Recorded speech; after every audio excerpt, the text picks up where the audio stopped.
This is Colie for WSHD, and I'm bringing you the final portion, the fourth part of my interview with legendary guitarist Dick Dale, who will be performing August 9th, 2014 at Rossport Farms Guitars by the Sea. The lineup also includes myself with my band The New Age Blues Experience, the Sean Mencher Band, Hawk, Cal White and Friends, the Ice Picks, Stephen Irwin, our own Stephen Irwin, right here in Eastport, and Pete Witham and the Cosmic Zombies. Here it is. The East Coast has always been my home. I was born in Boston, Massachusetts, and I was raised there till my 11th grade, and then we moved. My dad got a job with Howard Hughes, and that's when we drove to California in 1954. Wow. So my whole raising, picking swamp blueberries from my grandma to make blueberry turnovers. Plowing with my grandpa with a single blade, with a single furrow to plant our food. I used to eat my potatoes right out of the ground raw. I loved the tomatoes and the caterpillar, the green caterpillars used to scare the crap out of me. And I lived over tomato plants. We planted all our food. My granddaddy taught me, he came from Poland, and they called them White Russian, and they were gypsies, and he taught me. Is that where you got the scale for Misirlou? Is that where you got that? No, Misirlou came from my father's side of the family. In fact, Lana and I were flown to Washington, D.C. just recently by the United States ambassador of Lebanon. And they had over 2,000 dignitaries, ambassadors from Pakistan, from Morocco, from all over the world, and to honor me, to give me a special, beautiful sculpture for what I have done. And these were dignitaries from all over the world, and from the White House, the whole complete works. And my father's mother and father, and that would be my grandma and grandpa, on my father's side, came from Beirut, Lebanon. So my birth name is, in American, is Richard Mansour. It is an aristocratic name, Monsour. And they, in Arabic, it would be Rashid Mansour, and that's on my father's side. So Misirlou is, the Greeks say it's a Greek song. It's an Arabic song because Misirlou means the Egyptian, and in Arabic, Waino Habibi, where are you, my sweetheart? It's a love song, and it's played on an oud, and my uncle used to play the oud, and every weekend we would go visit my father's side of the family. And it'd be an Arabic drum you put in your lap and you play. It's called a terabaki. And the rhythm they would use is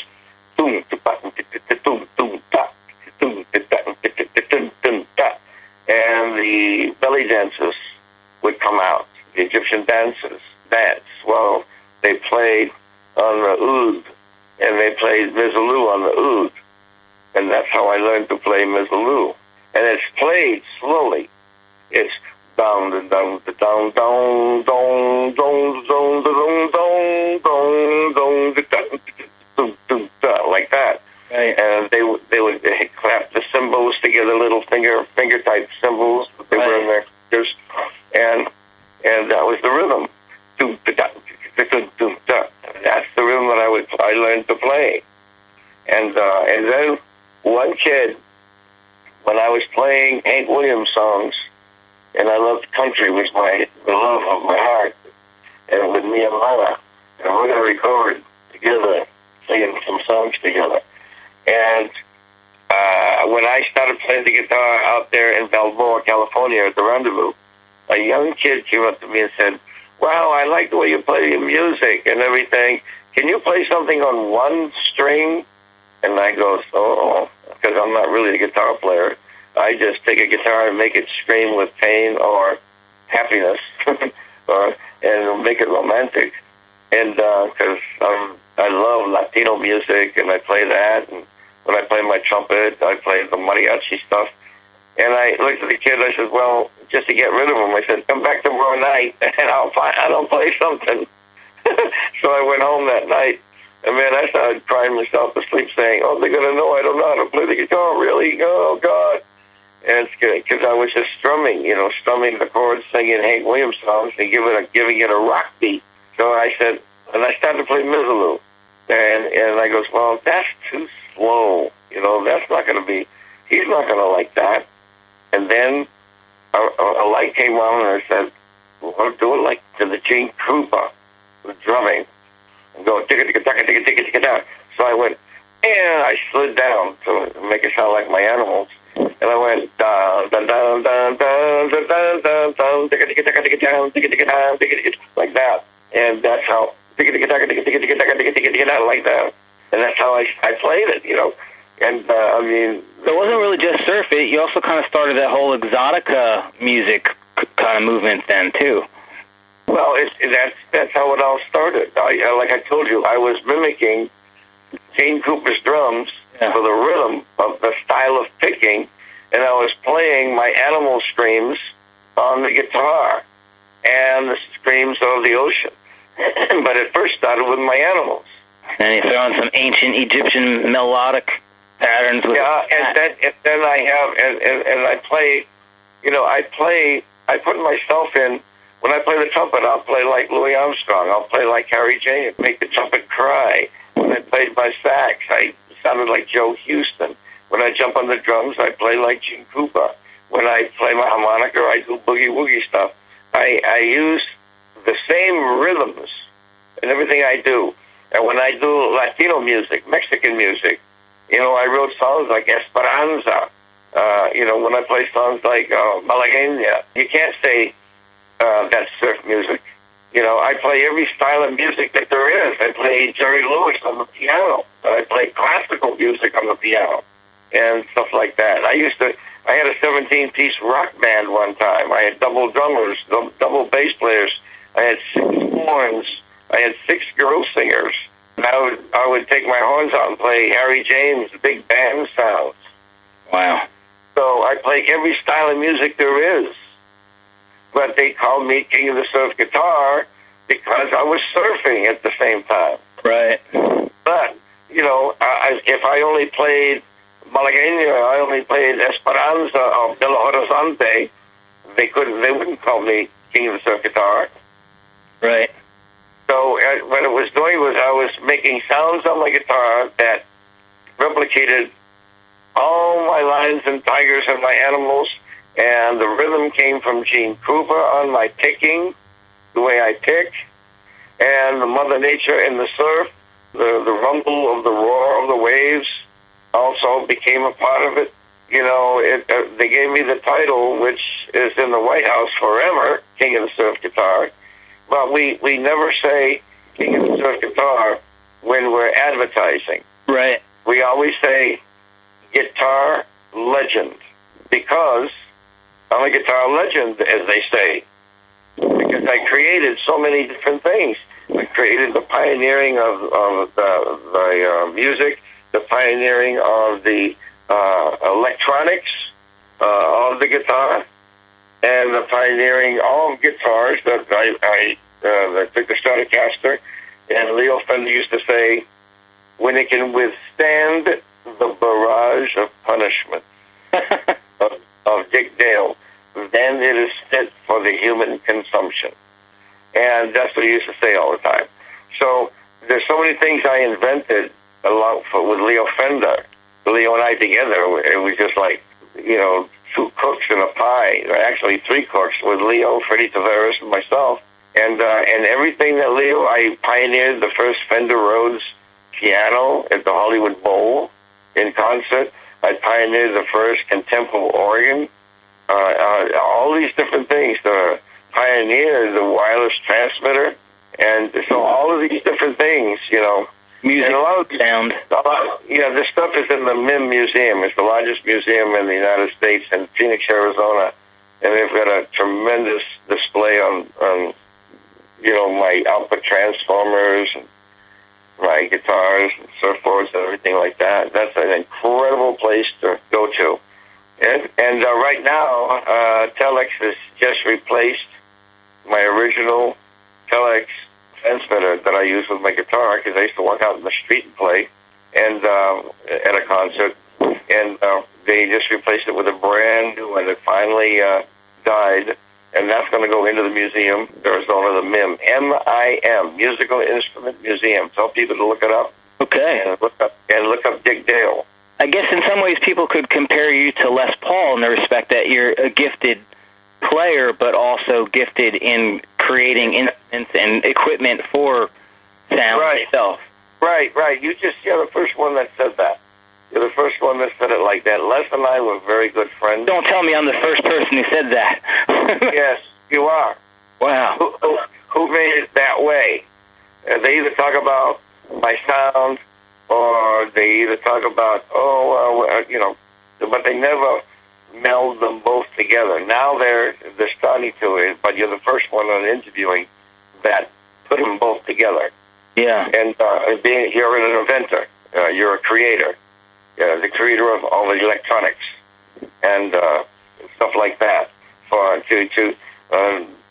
In other words, you split, like we split the atom. We went from a little 10-watt output transformer to a transformer taking 180 watts. Right. And the way that it's wired makes a difference, too. Transformers will only favor highs, mids, or lows. But what Leo created for me was highs, mids, and lows all in one transformer. And when people got that transformer, because Triad made them, and then Triad burned down, they lost everything, all the paperwork, everything else like that. But when they got a hold of one of Leo's transformers, they said, oh, he's winding it backwards in the middle. Why is he doing that? They tried to count the windings. They tried to duplicate it, because there's no other transformer out there that's like that. And the only ones that have them are collectors and me. So, if you get one of those things, those transformers are going to cost you thousands of dollars. Well, I can't thank you enough, because I sure as heck like playing my Fender Stratocaster through my Fender tube amp. Well, that's it. The reason why for the tube is because it blossoms, and the tubes create gas, and it gives you the fat sound. So something like Fender on Fender. I was with TV for 3 days, and TV loved Leo, and he tried to duplicate it with me with transistors. And we could only get up to 100 watts, and then it just flattened out. It just didn't work. It didn't have the fat sounds. And the same way, like Les Paul and I, we played together, performed together.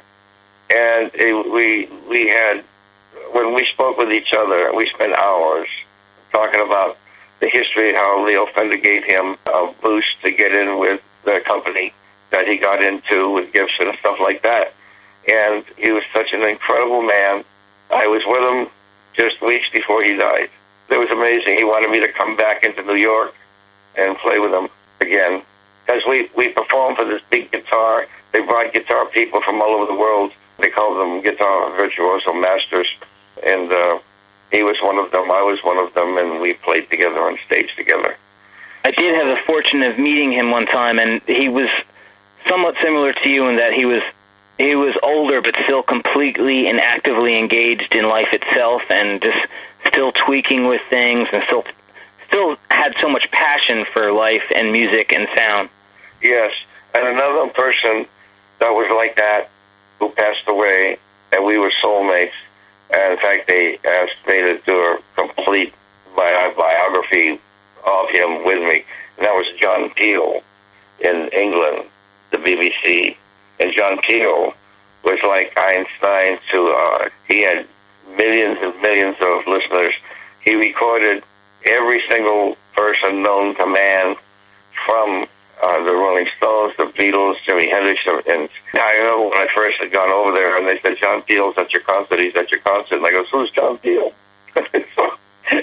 and then when we got together, we interlocked so incredibly that every time I went to Europe and to England, I had to be at the BBC and do some records for him and CDs for him. And so the last time In fact, it was just before he passed. I was there, and he wasn't in the studio. He was in his office, and we had to do about 4 or 5 songs. So I did the typical guitar stuff, and then what I did was I got on the piano, and I wrote a beautiful Italian mafioso song, and I started playing it on the piano. And then they had the tapes going, and they recorded it. And then I went into a boogie woogie on the piano, and then I went into a high key, Jerry Lewis, stuff like that. Yeah. So we made 2 recordings. So John was playing the songs that I had played, and he played the guitar songs, and he goes, "Oh, we have another one here. What is this?" And then all of a sudden you hear this quiet piano coming on, and it was like Frankie Kreischer or something like that. And he played it all the way through. I made my debut as a concert pianist in Europe. And then he goes, wow. And then he played the next one, and it went dun dun dun dun dun dun, you know, like the old rock and roll. And when it was over, John's parting words were, "Well, we know why we love Dick Dale. He does what he damn well pleases." He does what he damn well pleases. You know, I was talking to someone about surf music the other day, and I was kind of drawing a comparison. I was wondering what you thought of it. Like, the guy was talking about the Ventures, and I was talking about you, and it's like, yeah, the Ventures, they were cute and sweet and very Beatley and everything, but Dick Dale was more like the Rolling Stones, the last man standing. It was just a little grittier. Yeah, that's what a critic said in a magazine write-up.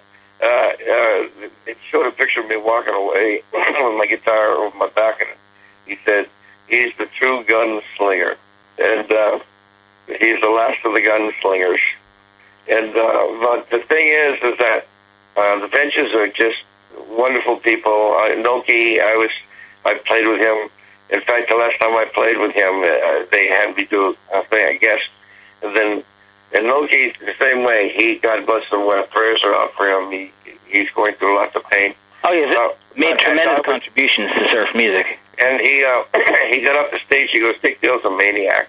And he goes, and then Chris Isaak said, when he was interviewed, Johnny Carson, and he said, "You played with Dick Dale?" And he goes, "What was that like?" And he goes, "Well," he says, "I had Dick come on for my final song, because I was doing a concert the same night, and he asked me if I'd come over and play his last song before I did my concert." And so I did, and then he said, when he got through, he picked up a piece of wood off the stage, and that was what was left of the stage when he was done. And so, but, you know, the Ventures, in fact, I remember them coming up to me and asking if I would promote their guitar when they first made it, the Mosrite. And I said, "Why? I got the best guitar known to man. It's the Fender Strat."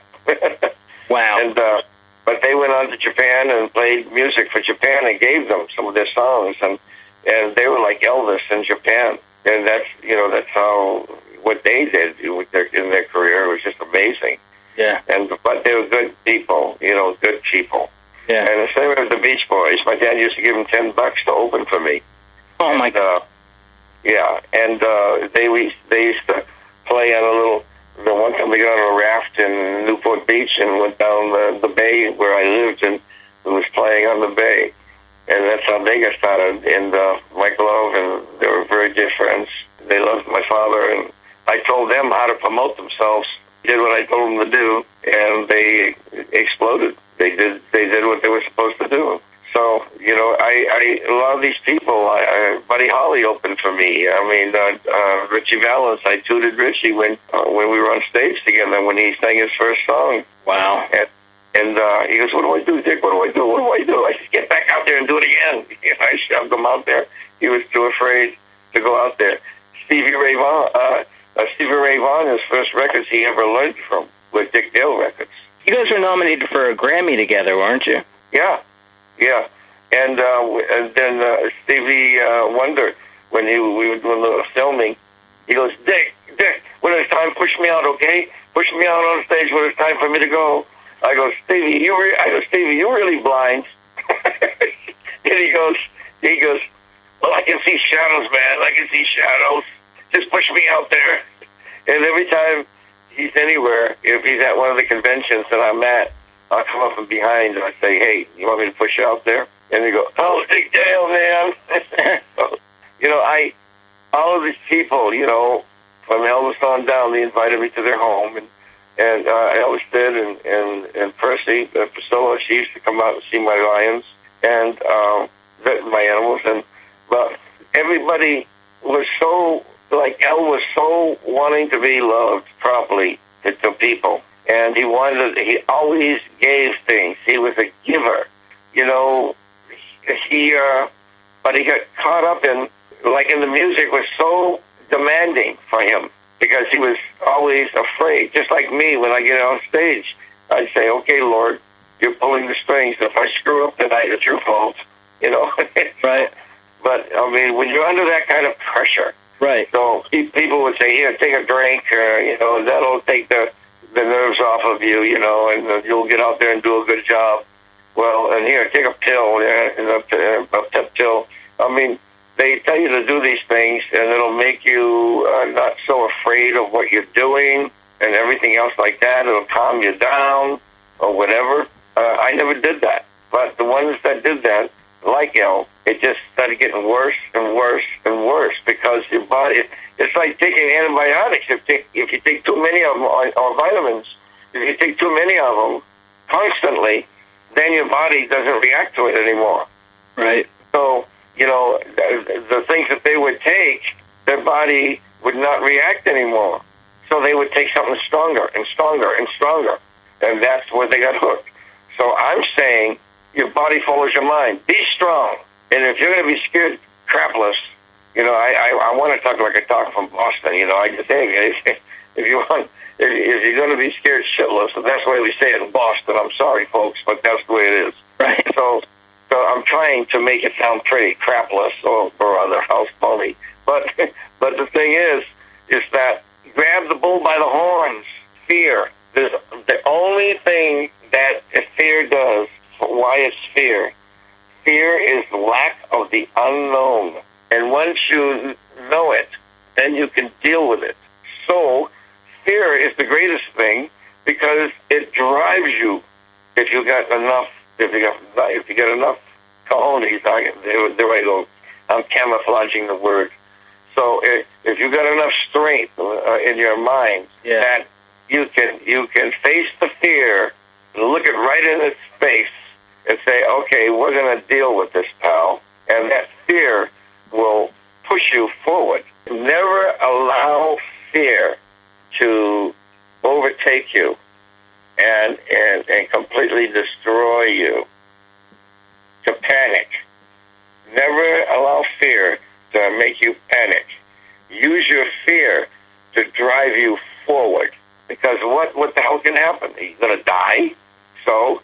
Going to die anyway. Yeah. So face it and see how you come out. And you'll find out, because you never gave up, you're going to find an incredible ending, and you can pat yourself on the back. When I'm building something and I'm making something, or Lana says, can you fix this for me, honey? Or can you put this thing together? And I'm looking at the directions and I'm going, how in hell am I going to ever understand what they're saying? They never give the answer that you want.